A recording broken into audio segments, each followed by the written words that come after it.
will bring deeper cooperation. It will strengthen Europe's contribution to NATO, and it will sharpen our focus on common strategic priorities. On trade, we are united in our commitment to economic stability. We both believe in free trade, fair, sustainable and open, as the engine of prosperity for our citizens and for the global economy.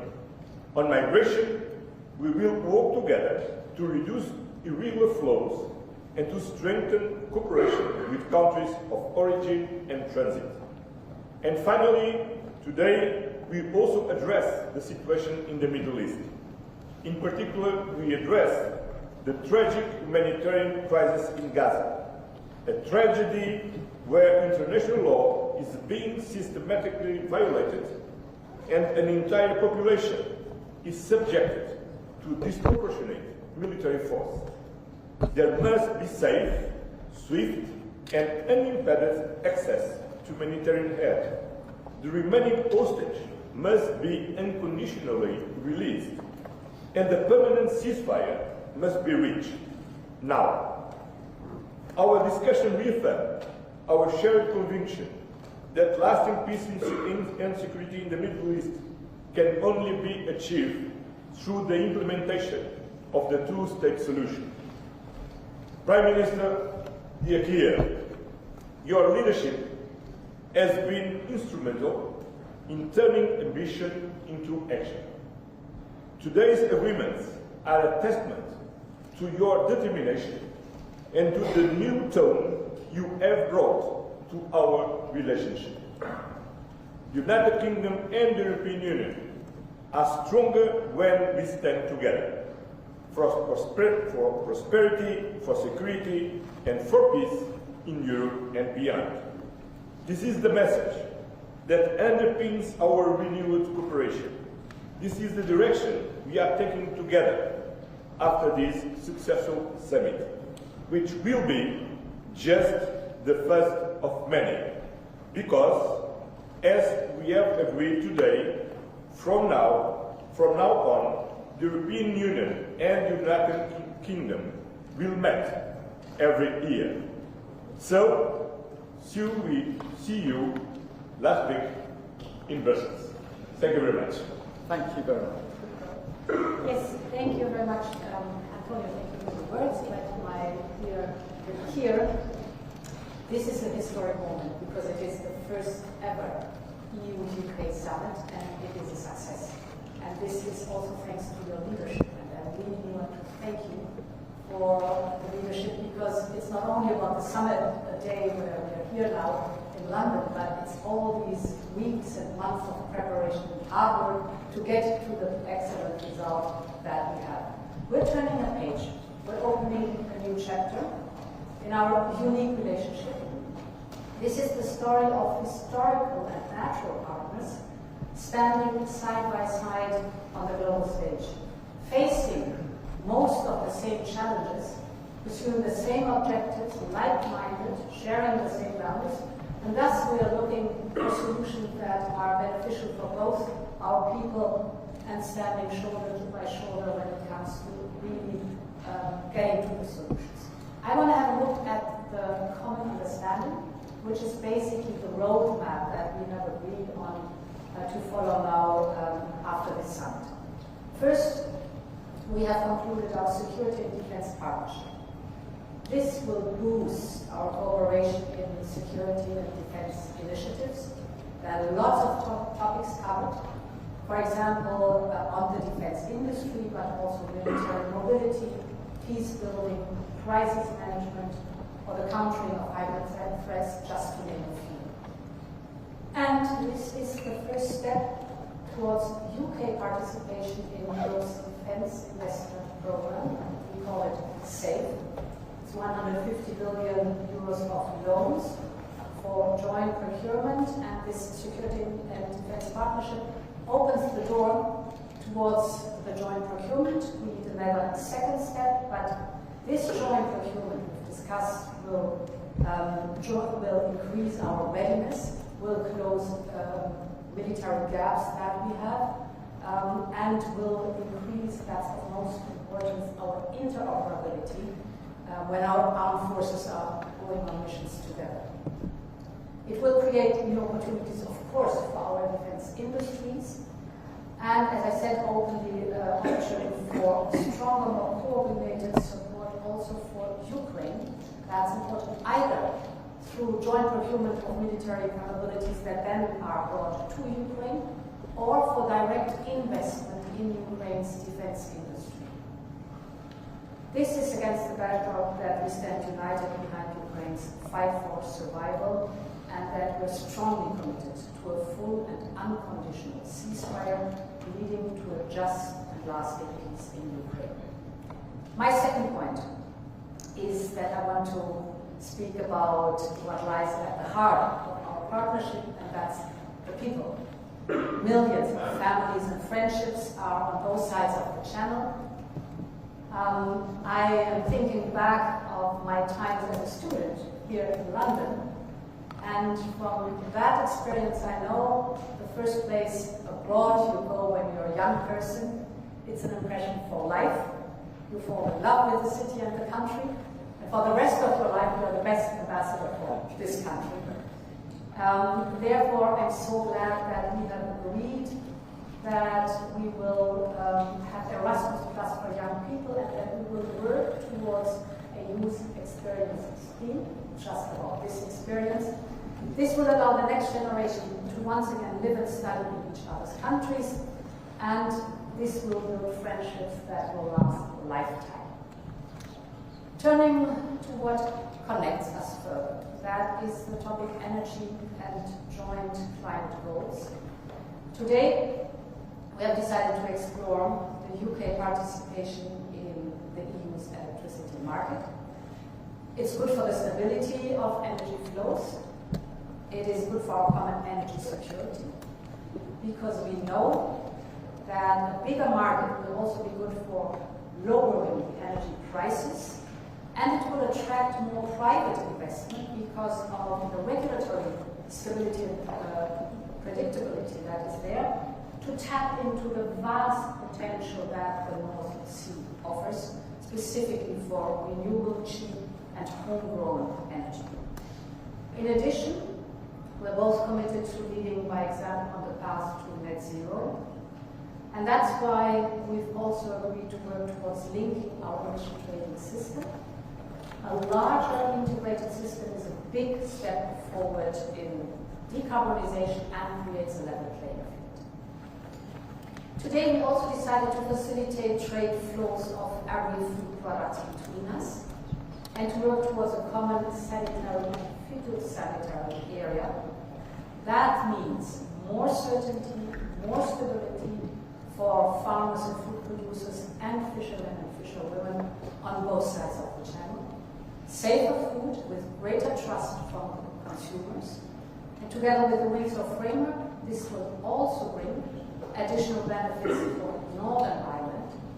It will further ease the movement of agri-food goods between Great Britain and Northern Ireland, and Northern Ireland will continue to enjoy dual access to both the EU single market and the UK internal market. And in addition, it's a lot what we have agreed on. In addition, we have reached an agreement on fisheries, ensuring reciprocal access to waters until 2038. This is so important for long-term stability and predictability. And we have agreed to preserve the historic tariff-free trade in steel products. Steel is a vital sector for both our industries, so this decision is great news. Finally, I'm coming to an end. On justice and migration, we're stepping up our cooperation to keep our citizens safe. That means more joint operational work, especially through Europol, and a seamless exchange of information. Because as we all know, crime doesn't stop at borders, neither should our response. On illegal migration, we are joining forces to crack down on smugglers and traffickers. This is organized crime. Our goal is clear. We want to protect our borders and prevent further tragedies. We are also stepping up there for our joint cooperation with third countries. As you know, we on the European Union side have made this one of our priorities, and we welcome that the UK is joining us in this effort. Dear Keir, what we have agreed today is historic. It will make a real difference to people in the UK and across our union. But the message we are sending to the world today is equally, if not more important.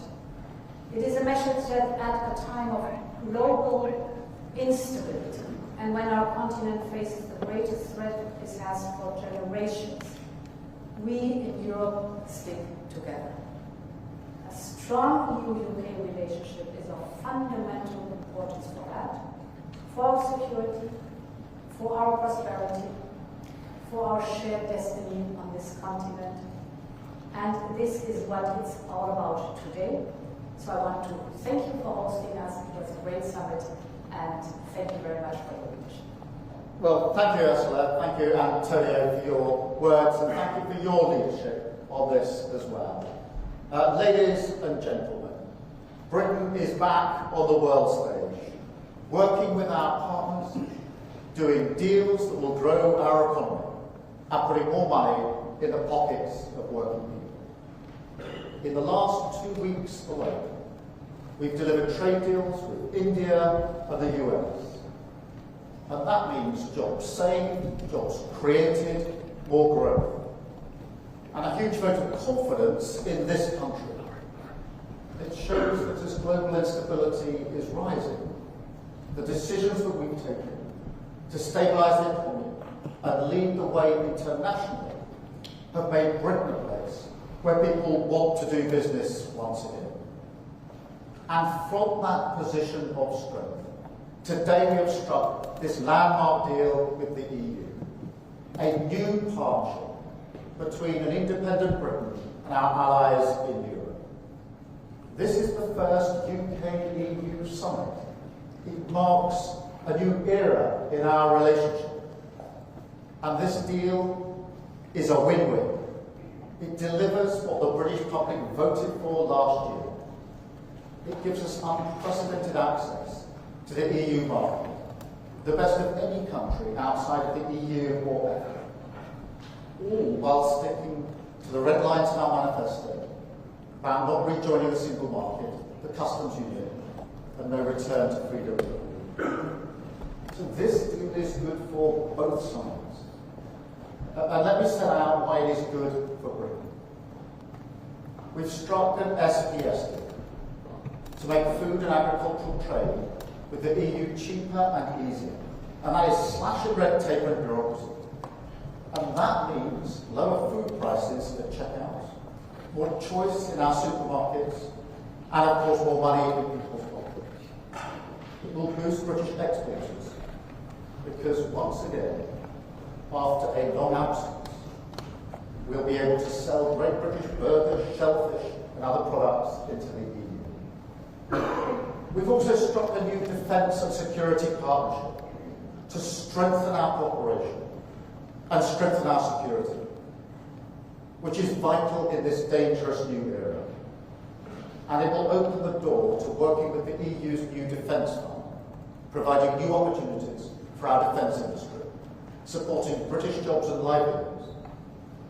We're also increasing our cooperation on emissions trading, saving UK businesses from having to pay £800 million in EU carbon taxes. Once again, supporting British businesses, backing British jobs. Next, we're increasing our cooperation on energy to drive down bills in the long term. The agreement negotiated by the last government left us with more expensive ways of working with our neighbours, despite being physically connected to the European Union by our underseas cables.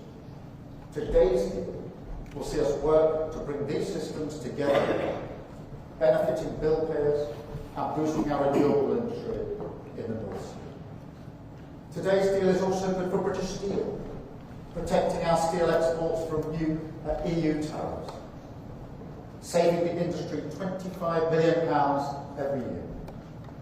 Another example of this government backing our steel sector to the bank. We've reached a deal today on fish, protecting our access rights and fishing areas, with no increase in the amount that EU vessels can catch in British waters. Our fishing industry will also benefit from the new SPS agreement, which slashes costs and red tape for our exports into the European market. And we already sell 70% of our seafood into that market, so that is really significant. It is also open the gates to selling shellfish back into the EU.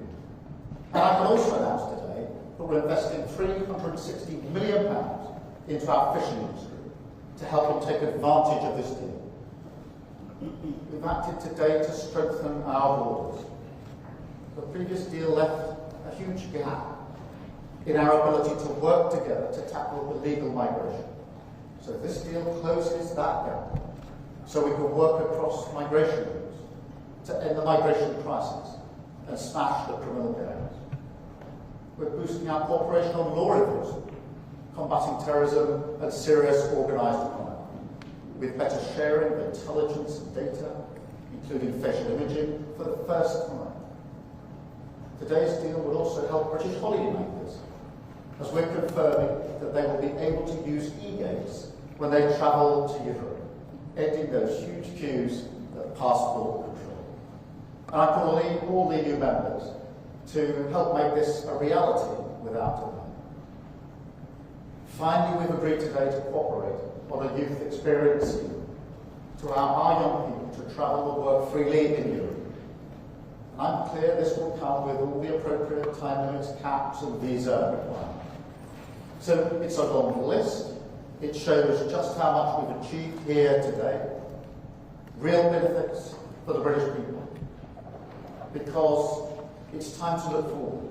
It's time to move on from the stale old debates and political fights to focus on delivering common sense, practical solutions which get the best for the British people. We're ready to work with all our partners, wherever it means we can improve people's lives here and there. And that's what this deal is all about. Facing out to the world once again, in the great tradition of this nation, building the relationships we choose with the partners we choose, and closing deals in the national interest. Thank you. We'll now take some questions from the media, and I think I've got the list. I think we're going to go to the UK media first, and then to the European media. I've got Chris Mason, BBC, first, please. Chris. Thank you, Prime Minister. Chris Mason, BBC News. To be clear, Prime Minister, isn't the truth that you've sold out the fishermen for what you see as the greater good? And then question to the European Union, to President von der Leyen. This deal involves the UK becoming an EU rule taker, which some people here really don't like. Are you pleased to have the UK back within the EU's orbit? Thank you. Chris, let me go first. Firstly, the focus, the driving principles of the comprehensive set of arrangements we've agreed today is about bills, it's about jobs, and it's about borders. They're the driving principles. And the SPS zone cuts away a huge amount of red tape for businesses in the way that we trade. It is incredibly important for fish because over 70% of our seafood goes into the European market. So for the first time under this arrangement, our fishing communities are able to sell more easily into the European market. As I say, 70% goes into that market. The length of time for the agreement provides the stability, because what would have happened next year is we would come off the current arrangements, but then into year-on-year negotiations where nobody knows year-on-year where they stand. This gives stability in relation to that. It also opens the door for shellfish and the like to be sold back into the European market, which wasn't available before this deal. And of course, we've announced the £360 transformation fund. So what this goes with is that access on a permanent basis, the SPS agreement on a permanent basis for our fisherwomen in our fishing communities into that market. Huge amount of their stock goes into this. So this is good for fishing. Yes, on your question on the rules, because the United Kingdom is a sovereign country, it can take agreements like this one develop agreements like this one. Of course, whenever we have an agreement among us, we define together what the rules are, how we will act together on a specific topic. So it shows sovereignty of the country by being able to take agreements like this one here today. Thank you. Let me go to Robert Peston, ITV. Robert. Prime Minister, Robert Peston, ITV. Prime Minister, isn't this almost the worst of possible worlds in the sense that you laid yourself open to accusations of betrayal from Brexit supporters because we are again having rules set for food by Brussels, while you're adding back just a 20th of the GDP, the national income, that we lost when we left the European Union. And Madam President, if I may, today's framework, do you see it as an end, or do you see this as the beginning over coming years of greater integration, again, between the UK and the EU? Well, Robert, let me be absolutely clear. This is the result of serious, pragmatic negotiations that are good for our country. And they're absolutely focused on delivery. In the same spirit, in the same mindset that we struck the deal with India and with the US. So this is very good for our country. It is hugely ambitious and comprehensive. The SBS zone, really important in terms of our market access, getting rid of the red tape and the bureaucracy that otherwise would have been hugely important as well to Northern Ireland. Then the security and defence partnership, in an era where we're forever saying quite rightly that it's an increasingly insecure world, to be able to strike that partnership so we can cooperate better together, invest in procurement better together, and open that door to the European funding is hugely important. The emissions trading is going to be for businesses extremely welcome, because otherwise they would be paying £800 million year on year in carbon taxes. On energy, we're making permanent the current chapter and looking to access to the EU electricity market. On British steel, quotas, specific country quotas for British steel is hugely important in the current environment. On fish, that access to the market. Shellfish being opened up, again, the transformation fund. E-gates, which for many people will be the first discernible difference in terms of travel ending those queues. On law enforcement, where there wasn't really enough in the current deal, operational work together on institutions like Europol, sharing data, particularly facial mapping, irregular migration. We're pushing forward way beyond the TCA in terms of what we're going to do together and the youth experience. So the breadth and comprehensiveness of this agreement shows that if you focus seriously and pragmatically on deliverables, you can make a real difference for our country. Just like India, just like the US, other governments have talked with great rhetoric about what they're going to achieve, and achieve little or nothing. We roll up our sleeves, we're seriously pragmatic, and we're delivering a very, very good deal for our country today. Yes, on your question on the framework, I would say the common understanding, that is the document that shows that we're engaging with greater cooperation. And the Prime Minister has just described the topics. I mean, we are sharing the same interests. We're very close friends and allies, and if you look at the topic where we agree on greater cooperation, for example, energy, we share the interest to lower the energy prices, and we share the interest to be more independent in producing energy, and to have more energy security and renewable energy. So that's one of the topics where we engage. The emission trading system, fighting climate change, is the same interest we have on both sides. Security and defense, you just described it. It's a big topic where we can together really achieve big steps forward. Migration, health, hybrid threats. If you look at the roadmap that we have agreed on to develop, I mean, there's a lot of work still ahead of us. That's amazing to see. It's just better cooperation and a closer cooperation that we are framing here. Well, just to add that we can looking forward, not looking back. This is not about the past, it's about the future. We don't talk about our previous relationship, but we are working on a new strategic relationship. This is not a U-turn, it's a new chapter, a new strategic partnership, a new security and defense partnership based on the shared values and the shared challenges that we want to address together as we express in our joint statement. Thank you. And can I come to Beth Sky? Thank you, Prime Minister. Beth Sky News. You staked your reputation on getting this deal, and to nail it down, you have given the European Union 12-year access to UK fishing waters, and you have agreed, having ruled it out last year, in principle to a youth mobility scheme. There are those today criticising you for backsliding on Brexit. Don't they have a point? And if I may, I need to ask you about what's happening in Gaza. The UN's aid chief has warned action from the UN Security Council is needed to, quote, prevent genocide in the Gaza Strip. Do you think it is genocide? And can you, in good conscience, stand there as a leader and say you have done all you can? And to the Commission President, it has been a difficult few years between the UK and the EU. You describe this deal as turning the page on those years. Many Britons will welcome this deal, but what is your message to those who voted Brexit in the UK and view these new arrangements with suspicion? Thank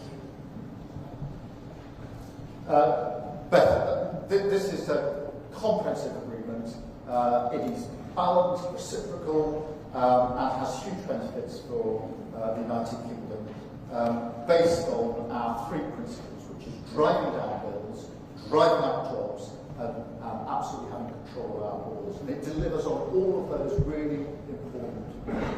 And I think it's really significant, as you'll see supermarkets already coming out saying how much they support the deal, because they know what this means in terms of the SBS agreement for the prices in their supermarkets, which of course are the prices impacting on working people across the country.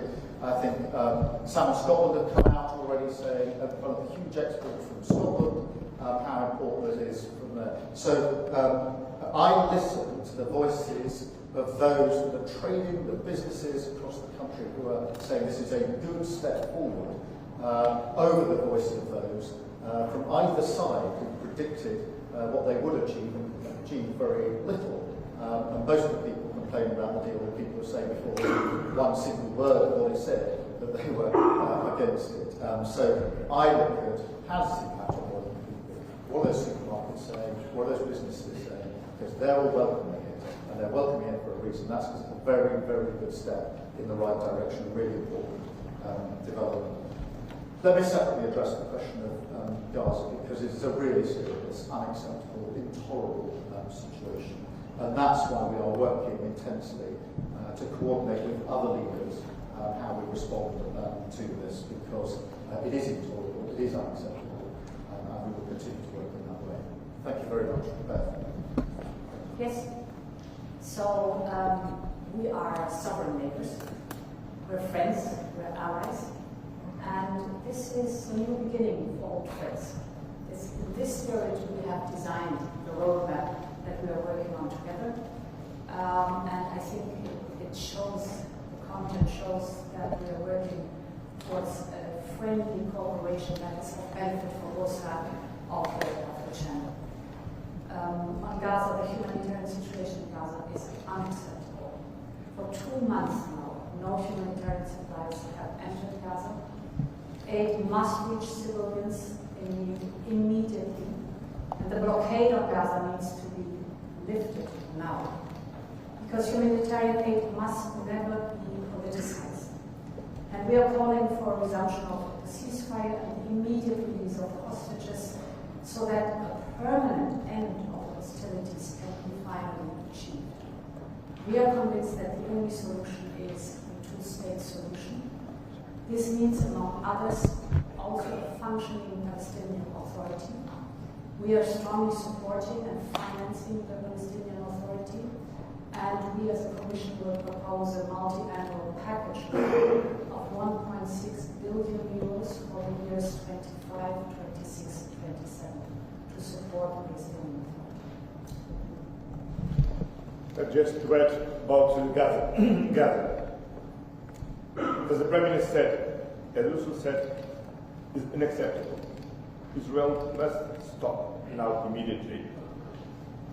The Hamas needs to release immediately all the hostage, and we need all together as international community to help the parts to build the two-state solution, the only one who can ensure a lasting peace in the region.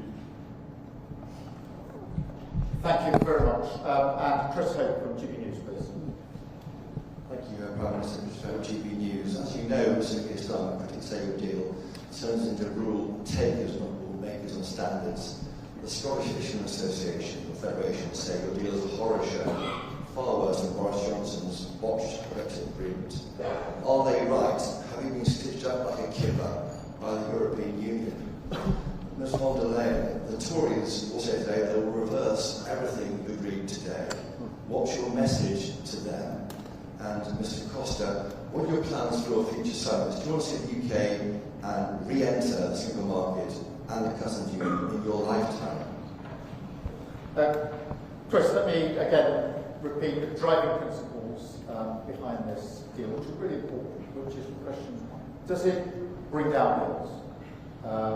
And I think it's really important to see the reaction of supermarkets of Salmon Scotland to begin to answer that question, because they are celebrating this because they know it will reduce prices. And we all know how hard the cost of living crisis is bearing down on working people, and therefore bringing down bills is hugely important. Does it boost jobs in security, in defence, steel, of course, and of course across all those areas affected by the SBS agreement, energy and electricity also within the scope of this. And then, of course, does it take vital measures to help protect our borders? And this goes beyond what we've been able to do before in answering those questions. So they are the principles that we set for this. I think it's important to remember in relation to fishing that next year, under the old arrangement, we didn't cease to have any EU fishing in our waters. We simply went to a year-on-year negotiation, which means there's no stability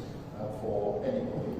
And because of the SPS zone being permanent, that does mean for fishing communities that the fish can be sold into the European market. When 72% of your fish is into the European market, that makes a material difference in terms of cutting the red tape and the bureaucracy. And of course it unlocks some of the shellfish, etc., which couldn't be sold into the market at all until we made this arrangement. And I think it is important to emphasise again the £360 million transformation fund to fishing communities, which has never been put in place before. And that's why the comprehensive nature of this deal across so many strands is totally focused on that question. Does it bring down bills? Does it drive up jobs? Does it help us take control of our borders? And it answers all of those questions, which I think are fundamentally important for working people. Thank you. So to your question, my answer to all would be that we are good neighbours. And it's reasonable for good neighbours to work together. And they face challenges. That's what we're doing. And I think now our job is, we've described the roadmap. We have to finally negotiate all the different details in it. And then our job is to implement it and to show the positive results. People will see the positive results. You spoke about bringing the bills down, less red tape without any question, more prosperity and more predictability. So ask us again in a few years and then we can show exactly what we have delivered. Well, thank you very much for your question. I had the privilege to work in the European Council with David Cameron, Theresa May and Boris Johnson. I had the experience to negotiate with Cameron an agreement to avoid the Brexit, to negotiate with him the withdrawal agreement, the Windsor agreement, the trade and cooperation agreement with him, with Theresa May, and finally with Boris Johnson. This is the past. Now, with Keir Starmer, we are turning the page, look at the future, and closing the gaps, but build on a new strategic partnership. building and working on a new common understanding, a very ambitious roadmap, not to return to the single market, not to return to the customs union, but to do better together as neighbors, partners, allies, and friends. Thank you. I'm going to go now to European media. I've got Euractiv first, which is Owen Morgan. Right, thank you, Minister. Owen Morgan with Euractiv from Brussels. There's obviously plenty to read into on the package announced today, but the question, if I may, on how this impacts the agreements that the EU and the UK already have. You'll be aware that the European Commission in December took the UK to court over its treatment of EU citizens living in the UK. That case concerns a number of potential breaches of the withdrawal agreement, the divorce deal. Just speak up just a little bit. So the European Commission took the UK to court in December over its treatment of EU citizens living in the UK, and that concerns a number of potential breaches of the withdrawal agreement. Today's package once again talks about the full, timely and faithful implementation of those agreements. So to the Prime Minister, what assurances have you offered the EU as part of these talks on your implementation of the withdrawal agreement? To President Costa, are you satisfied with those assurances? And to President von der Leyen, does the Commission's legal action and court case still remain on the table? Thank you. Let me be absolutely clear that this builds on the agreements we already have in place, which we respect and have agreed on the basis that we fully implement. And that's been the platform on which we've been able to take this forward. And we've already, in relation to citizens' rights, etc., made advances even before today. But this is premised on the idea that this is a government that, when agreements are struck, respects those agreements and sticks to those agreements. And on that platform, we've been able to build so much of what we put before you today. That's all I take it. Okay. I'm very satisfied because we now have a clear commitment to a fully and timely implementation of the previous, what is previously agreed, all these treaties. But now we have a roadmap to work together and to deliver to our citizens in the European Union and in the United Kingdom what is more important: safety, security, and prosperity. And the Prime Minister translated very well what means prosperity. Prosperity means economic growth, jobs, lower inflation. And this is for this what we are working together, because together we are stronger, and together we can deliver more to our citizens. Then I'm very satisfied, and I'm looking forward for continuing to work together. Thank you. So, in former times we have agreed on a set of rules which are present defining the framework in which we are, for example, dealing with the topic of free movement. Everyone on both sides has to abide to the rules. We have to implement these rules, and in some cases we are searching for legal clarity.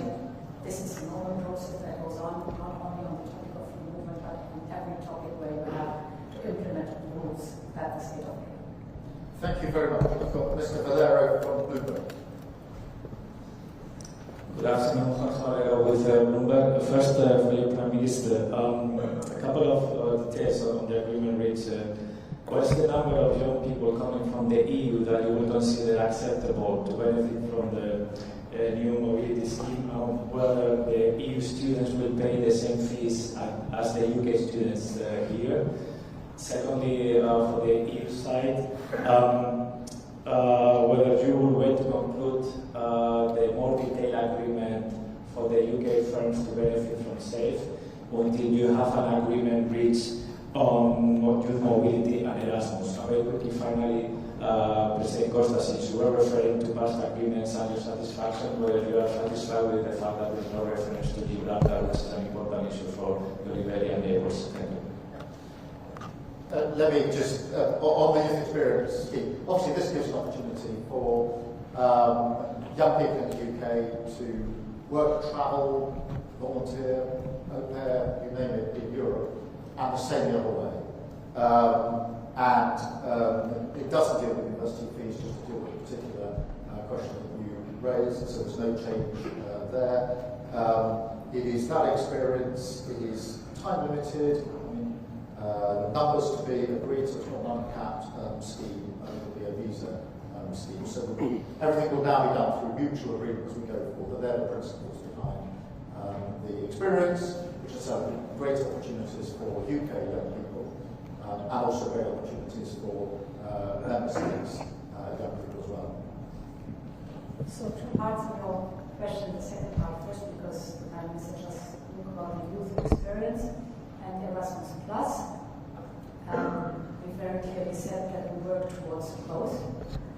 What is of course now important to detail, to sort out all the details and to describe and then implement all the details.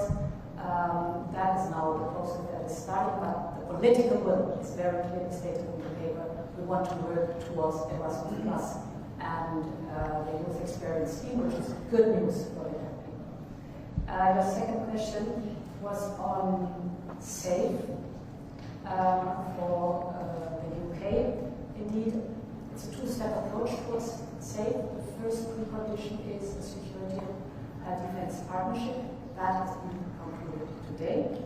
And it opens the door for the UK to participate in the joint procurement under SAFE. Then there comes the second step that is necessary to negotiate a second agreement, and here we detail out, it's again a process of detailing out budget contribution, reciprocal market access, and rules on security of supply.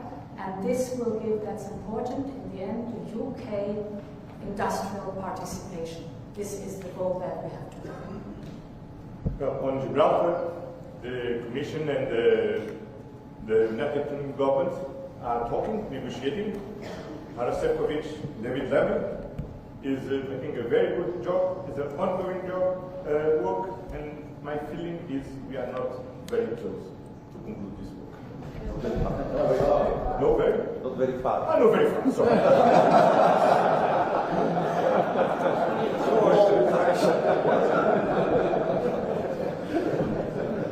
Very close.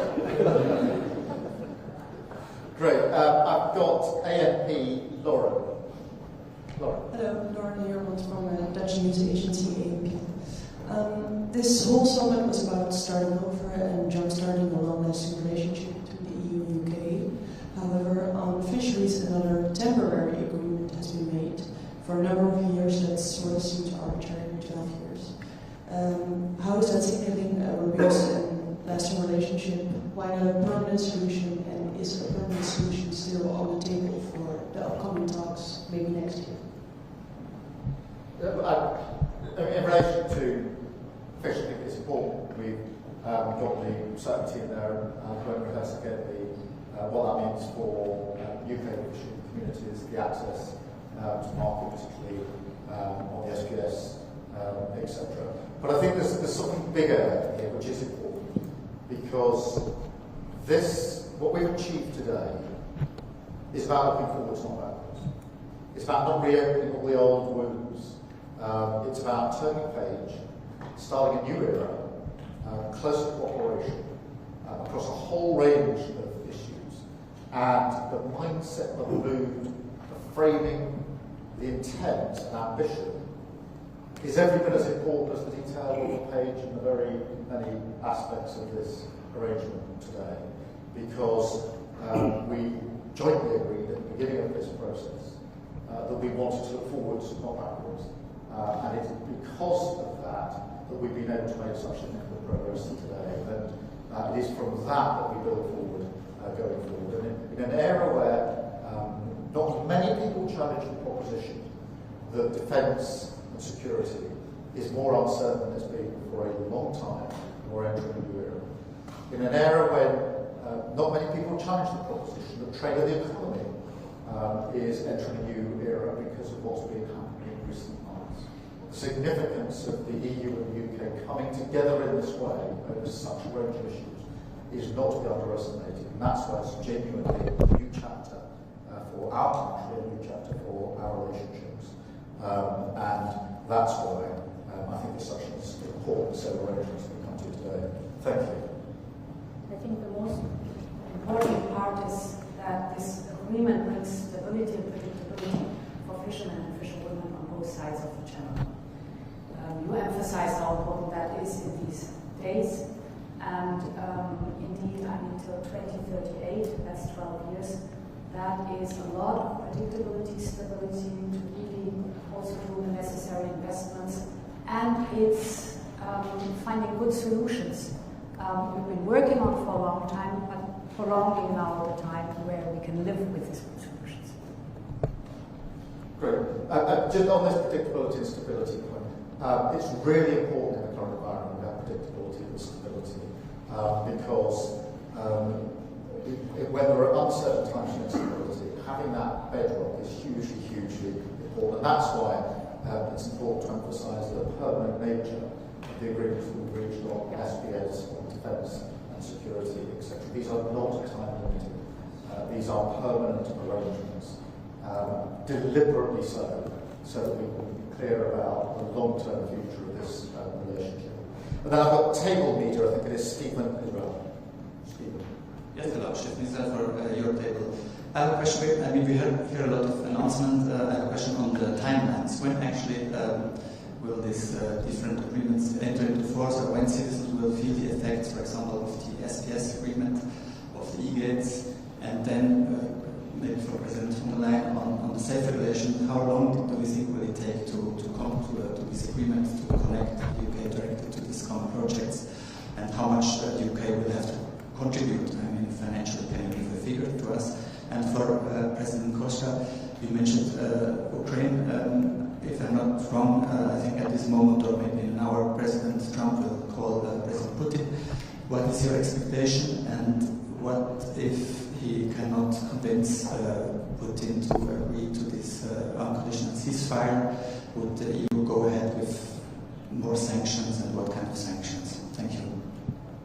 Let me address the timelines to start with. Firstly, can I emphasise the speed with which we've got to this summit and the achievements at this summit, because we came into government just over 10 months ago.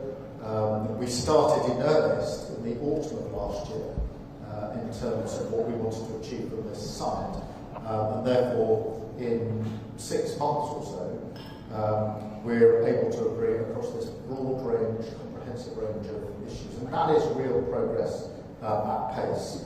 In the past, I genuinely think it would have taken very much longer to reach any one of these strands in terms of agreement. And our message to our negotiating teams this morning, as we celebrated how far we'd come, was to go at pace to make good on these commitments now. And that's a joint instruction to our teams. So we want to see the benefits of these coming just as quickly as possible for all of our citizens. And so you can expect the same pace and intensity as we go forward on each of these strands going forward. Thank you. I can continue here. The SAFE instrument has now just been approved by all the institutions, so it's ready to go. And therefore, we have to work hard that we have the second step also negotiated, and then we're going to be indeed ready to deliver. So it's a question of, I hope, only a few weeks, and then we should be done.